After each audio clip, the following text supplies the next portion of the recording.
दोस्तों, स्वागत है आपका अपने YouTube channel knowledge with facts में। इस वीडियो के माध्यम से हम देश दुनिया में हो रही उन घटनाओं के बारे में बात करते हैं जो हमारे एग्जाम पॉइंट ऑफ व्यू से इम्पोर्टेंट हैं। इन घटनाओं के क्रम में हमारी पहली खबर बनी है अनुभवी बंगाली लेखक देवेश राय जी का निधन हो गया। उन्हें उनके उपन्यास तीस्ता परेरे वृत्तांतों के लिए साहित्य अकादमी पुरस्कार सम्मानित किया गया था। तीस्ता परेरे वृत्तांतों के अलावा उन्हें बोयसलर जोगन मॉडल, मानुस फुकोरी केनो और समय असमायर वृत्तांतों जैसी पुस्तकों के लिए याद किया जाएगा। उनकी पहली पुस्तक जाजा थी। अंतर्राष्ट्रीय प्रकाश दिवस प्रत्येक वर्ष की भांति यूनेस्को द्वारा 16 मई को मनाया जाता है। यह दिन विज्ञान, संस्कृति और कला, शिक्षा और सतत विकास में चिकित्सा, संचार और ऊर्जा के रूप में विविध क्षेत्रों में प्रकाश द्वारा निभाई गई भूमिका को दर्शाता है।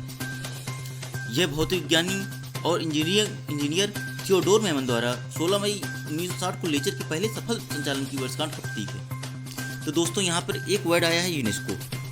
तो यूनेस्को की इंपॉर्टेंट फैक्ट्स देख लेते हैं क्या क्या हैं।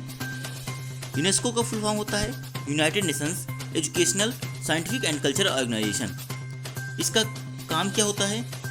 यह विज्ञान, संस्कृति, कला, शिक्षा और सतत विकास और चिकित्सा, संचार जैसी सुविधाओं से ये पूरे विश्व में शांति स्थापित करने में अपनी अहम भूमिका निभाता है।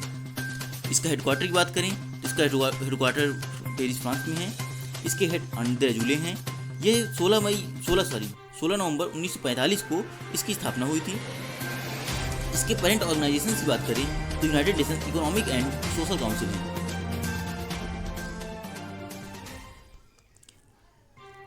नाइपर गुवाहाटी ने अभिनय 3D उत्पादों को डिजाइन किया।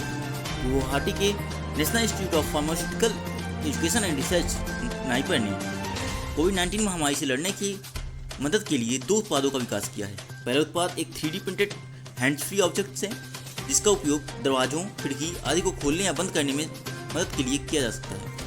दूसरा उत्पाद कोरोना वायरस के प्रसार को नियंत्रित करने के लिए एक 3D मुद्रित रोगाणुरोधी चेहरा ढाल यानी फेस शील्ड है।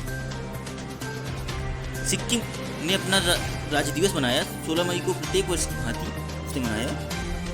इस दिन 1975 में सिक्किम राजतंत्र से भारत का 22वां राज्य बना था। यह दिवस लोगों की लोकतंत्र की पसंद है और सिक्किम ने पिछले 45 वर्षों में हमारे विशाल देश में एक दिव्य पहचान बना रखी है। 1975 में सिक्किम के प्रधानमंत्री ने भारतीय संसद से सिक्किम को भारतीय राज्य के रूप में विकसित करने की अपील की थी।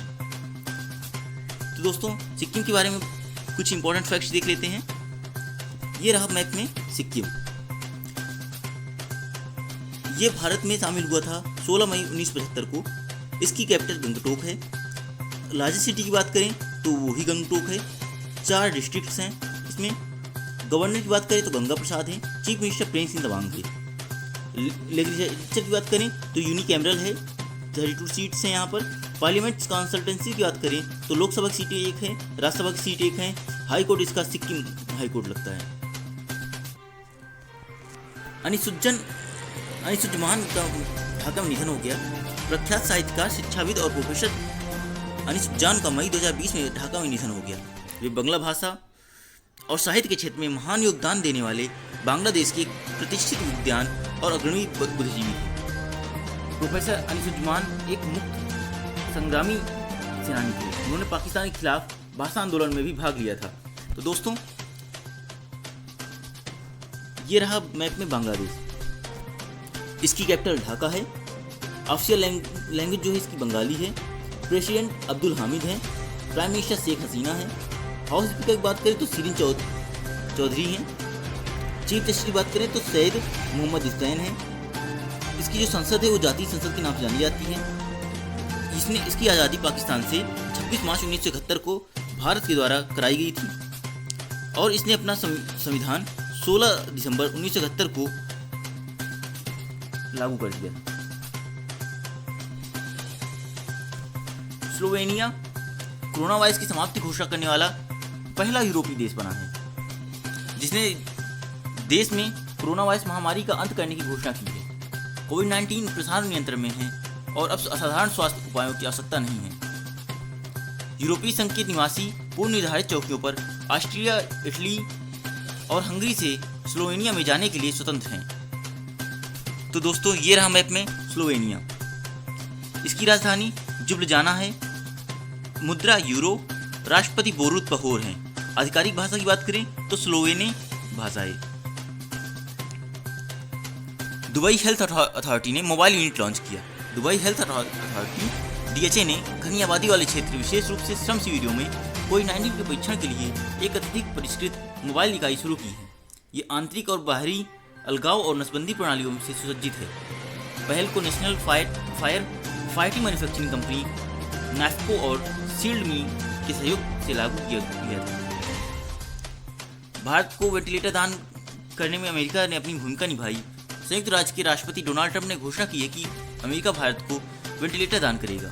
ट्रंप के अनुरोध पर अप्रैल 2020 में भारत ने अमेरिका, जो देश महामारी की चपेट में था, कोविड-19 रोगियों के इलाज के लिए 50 मिलियन हाइड्रोक्सीक्लोरोक्विन यानी HCQ टैबलेट के निर्यात की अनुमति दी थी।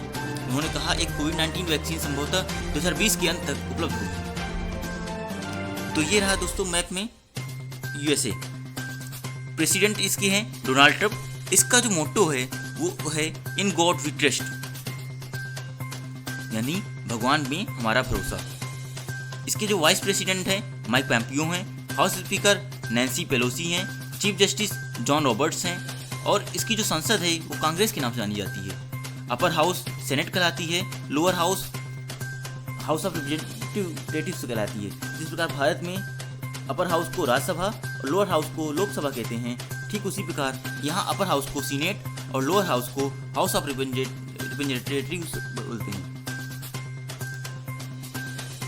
ग्रेट ब्रिटेन से इसको आज़ादी 4 जुलाई 1776 मिल गई थी और इसने अपना कॉन्स्टिट्यूशन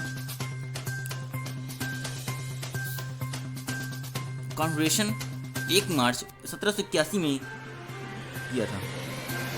पेरिस की संधि 3 सितंबर 1783 में हो गई। तो दोस्तों यहाँ पे एक क्वेश्चन बहुत ज़्यादा पूछा जाता है। ये जो ग्रेट लेक्स हैं यहाँ पर आप देख रहे होंगे, जो ग्रेट लेक्स हैं ये इनमें से पूछा जाता है कौन सी ऐसी लेक है जो पूरी तरह से अमेरिका में है। तो आपको याद रखना है ये जो दिख रही है आपको, ये मिशिगन लेक, ये पूरी तरह से अमेरिका में है। बाकी की सारी लेक्स अमेरिका और कनाडा के बीच में सीमा बनाती हैं। केंद्र ने वेस्ट बंगाल सरकार AIIB ने समझौते पर हस्ताक्षर किए।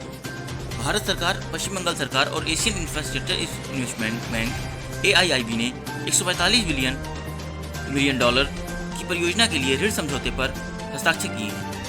यह पश्चिम बंगाल में दामोदर घाटी कमान क्षेत्र में सिंचाई सेवाओं और बाढ़ प्रबंधन में सुधार करेगा। पश्चिम बंगाल प्रमुख सिंचाई और बाढ़ प्रबंधन परियोजना से राज्य के 5 जिलों के लगभग 27 लाख किसान लाभान्वित होंगे। तो दोस्तों ये रहा मैप में पश्चिम बंगाल। इसके गवर्नर जगदीश मुखी हैं, चीफ मिनिस्टर ममता बनर्जी हैं, लेजिस्लेटिव असेंबली 295 सदस्य हैं। हाई कोर्ट इसका कलकत्ता हाई कोर्ट लगता है। ये 26 जनवरी 1950 को इस्टेब्लिश हुआ था। कैपिटल इसकी कोलकाता है। लार्जेस्ट सिटी भी कोलकाता है। प्रधानमंत्री मत्स्य संपदा योजना, यहाँ पे थोड़ा मिसप्रिंट हो गया है प्रिंट करने में, तो उसके लिए सॉरी। प्रधानमंत्री मत्स्य संपदा योजना सरकार समुद्री और अंतर्देशीय मत्स्य पालन के विकास के लिए 20,000 करोड़ रुपए की प्रधानमंत्री आवास योजना शुरू करेगी। इसमें से 11,000 करोड़ रुपए समुद्री अंतर्देशीय मत्स्य और जलीय कृषि गतिविधियों में लगाए जाएंगे। इसमें 55 लाख से अधिक व्यक्तियों को रोजगार मिलेगा और 1 लाख करोड़ रुपए का दोहरा निर्यात होगा। टाइटल INLCU L57 ने भारतीय नेवी वैल्यू में कमीशन किया। Landing craft utility ship INLCU L57 को 15 मई 2020 को पोर्ट ब्लेयर में भारतीय नौसेना में कमीशन किया गया था। स्वदेशी रूप से डिजाइन किया गया जहाज गॉर्डन रीच शिप बिल्डर एंड इंजीनियर्स GRSAC कोलकाता द्वारा बनाया गया है। यह भारतीय नौसेना में शामिल होने वाला 7वां लैंडिंग क्राफ्ट यूटिलिटी MK4 पर ये 160 सैनिकों को ले जाने में सक्षम है। राजनाथ सिंह ने एक योजना लॉन्च करने की मंजूरी दी। रक्षा मंत्री राजनाथ सिंह ने रक्षा परीक्षण और संरचना योजना DTIS के लॉन्च को मंजूरी दे दी है। इसमें 400 करोड़ रुपए का परिव्यय है और इस क्षेत्र के लिए अत्याधुनिक परीक्षण बुनियादी ढांचे का निर्माण करेगा। यह योजना 5 साल की अवधि के लिए चलेगी और इसमें निजी उद्योग के लिए साथ साझेदारी में 6 से 8 नई परीक्षण सुविधाएं स्थापित करने की परिकल्पना की गई है। मानव संसाधन विकास मंत्री ने 7 टाइटल लॉन्च किए। मानव संसाधन विकास मंत्री रमेश पोखरियाल निशंक ने 15 मई 2020 को psycho social impact of pandemic and lockdown and how to cope with it of पर 7 टाइटल की ई एडिशन के प्रिंट के साथ साथ ई एडिशन लॉन्च किया। इन्हें नेशनल बुक ट्रस्ट इंडिया द्वारा प्रकाशित कोरोना अध्ययन श्रृंखला के तहत लॉन्च किया गया था। समारोह के बाद एनबीटी स्टडी ग्रुप के शोधकर्ताओं और लेखकों के साथ एक इंटरेक्टिव सत्र आयोजित किया गया था। 1000 मंडियों की ऊंचाई तक पहुंचा ई नैम प्लेटफॉर्म 18 राज्यों और 3 केंद्रशासित प्रदेशों में 1000 मंडियों तक पहुंच गया है। 15 मई 2020 को 38 अतिरिक्त मंडियों को ई नैम प्लेटफॉर्म के साथ एकीकृत किया गया। 38 नई मंडियों में मध्य प्रदेश की 19, तेलंगाना की 10, महाराष्ट्र की 4 और गुजरात, महाराष्ट्र, पंजाब, केरल और जम्मू कश्मीर की एक मंडी शामिल है। आवश्यक वस्तु अधिनियम में संशोधन किया गया। वित्त मंत्री निर्मला सीतारमण ने किसानों के लिए बेहतर मूल्य प्राप्ति को सक्षम करने के लिए आवश्यक वस्तु अधिनियम में संशोधन करने की घोषणा की। संशोधन मोटे तौर पर कुछ फसलों जैसे आलू, अनाज, प्याज को नियंत्रण मुक्त करने की दिशा में होगा। खाद्य प्रसंस्करण इकाइयों, मूल्यवर्धन निगमों और निर्यातकों के लिए कोई स्टॉक सीमा लागू नहीं होगी। राहत पैकेज की तीसरी किस्त लॉन्च की गई।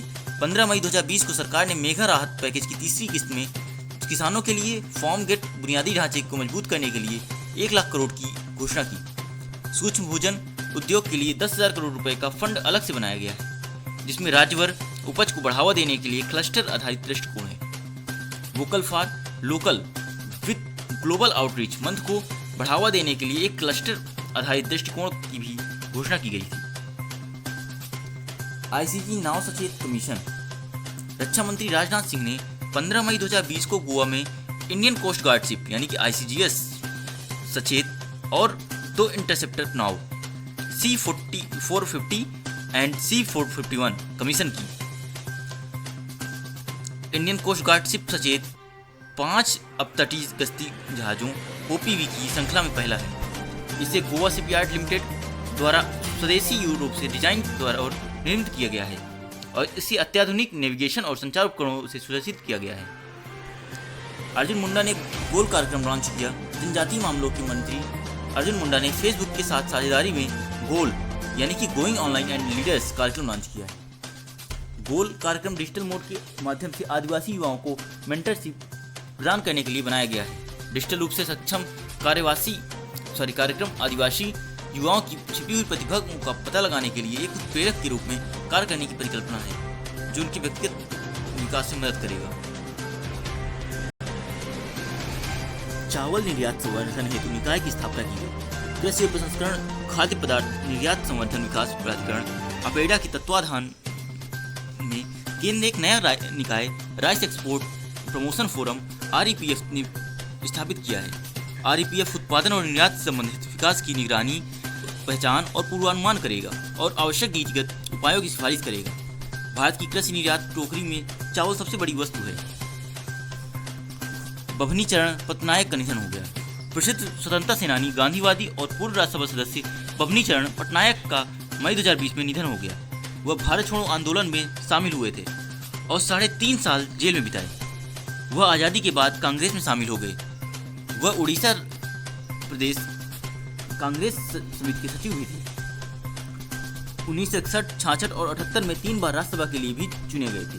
उन्हें 2018 में पद्मश्री से सम्मानित किया गया था। IIT गांधीनगर ने एक डैशबोर्ड विकसित किया। IIT गांधीनगर के शोधकर्ताओं ने एक इंटरेक्टिव कोविड-19 डैशबोर्ड शुरू किया है। डैशबोर्ड को MIR-AST कोविड-19 डैशबोर्ड कहा जाता है। डैशबोर्ड शहर स्तर पर विभिन्न महामारी विज्ञान परिदृश्य विशिष्ट जानकारी प्रदान करता है।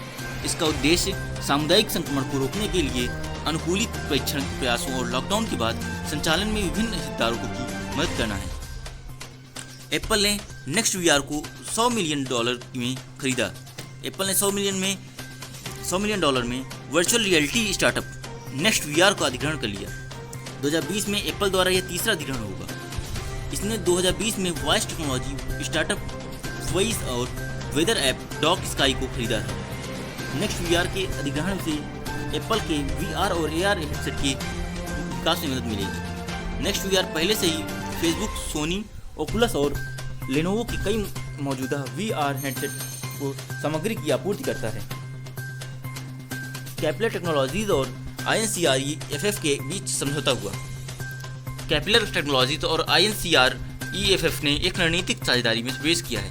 यह साझेदारी खुदरा विक्रेताओं को एक एकीकृत ओमनी चैनल अनुभव बनाने में सक्षम करेगी, जिससे उन्हें store, brand website, social channel और ऑनलाइन मार्केटप्लेस सहित सभी उपभोक्ता चैनलों की मांग को पूरा करने में मदद मिलेगी। वे इसे अपने गोदामों और अधिक महत्वपूर्ण रूप से अपने खुदरा स्टोरों के माध्यम से पूरा करेंगे। ARI ने एक उपन्यास प्रक्रिया विकसित की। अघारकर रिसर्च इंस्टीट्यूट ARI पुणे के शोधकर्ताओं ने क्वांटम कुशल और बायोकेमिकल क्वांटम डॉट्स यानी QDS के संश्लेषण के लिए एक नई प्रक्रिया विकसित की। उनका उपयोग विद्युत चुम्बकीय स्पेक्ट्रम में दृश्य तरंगदैर्घ्य पर्वतमाला के भीतर सेलुलर ऑर्गेनल और प्रक्रियाओं की छवियों को लेने में किया जाता है। संश्लेषित QDS को सिलिकॉन के साथ कोटिंग करके बायोकम्पैटिबल प्रदान किया जाता है। ई-गवर्नमेंट प्लेटफॉर्म समर्थ का विकास। मानव संसाधन विकास मंत्रालय ने सूचना और संचार प्रौद्योगिकी योजना में शिक्षा के राष्ट्रीय मिशन के तहत एक ई-गवर्नमेंट प्लेटफॉर्म समर्थ यानी इंटरप्राइजेस रिसोर्स प्लानिंग ERP विकसित किया है।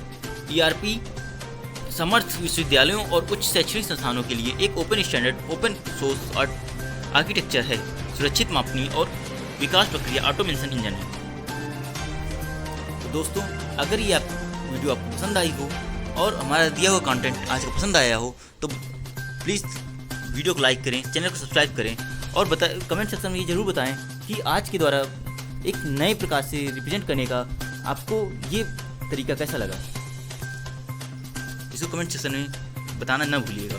धन्यवाद।